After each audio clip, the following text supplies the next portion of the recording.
नमस्कार मैत्रिणींनो, आज माझ्या मनात आंतरराष्ट्रीय महिला दिनाच्या निमित्ताने आलेले विचार तुमच्याबरोबर शेअर करायचा विचार केला.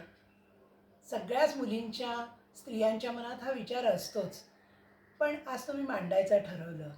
बघा, आवडतोय का तुम्हाला? मीच मला चॉकलेट दिलं, एक घट्ट मिठी मारून लव यू म्हणलं. मीच केलंय एक प्रॉमिस, मला कायम खुश ठेवणार आहे मीच मला. प्रायोरिटी लिस्टवर माझं स्थान नेहमीच शेवटी. ते आणि आता मी थोडं तरी वरती. सगळ्यांचं सगळं करताना विसरणार नाही स्वतःला. मीच एक फूल दिले आज मला. खूप वर्षांनी खाली ठेवलाय तो सुपरवुमनचा किताब. मन होऊन जाऊ दे फुलपाखरू आज. नाही जमत मला तिच्यासारखा स्वयंपाक, नाही येत तिच्यासारखं राहायला झकास. येत नाही टाईम मॅनेजमेंट मला.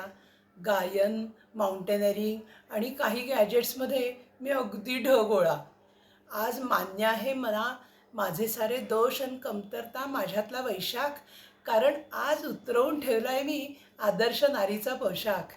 हिचे केस, तिची उंची, तिचा रंग, तिचा आवाज, नको ती तुलना, नको ती ईर्ष्या, तोच स्त्रियांचा खरा शाप. आज मी मिळवणार आहे अपूर्णतेतल्या पूर्णतेचा उशाप. मी शिकवणार आहे आज मला जशी आहे तशी आज. आरशासमोर उभं राहून बघणार आहे स्वतःला. गुणदोषांसकट स्वतःच्याच प्रेमात पडायचं आहे मला. का हवा मला नेहमीच घोड्यावरून किंवा आलिशान गाडीतून येणारा राजकुमार?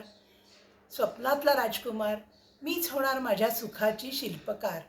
आत्ममग्नतेच्या तळ्याकाठी बसेन आज काही काळ आणि फुलवेन स्वतःच्याच अस्तित्वाची बाग. नमस्कार.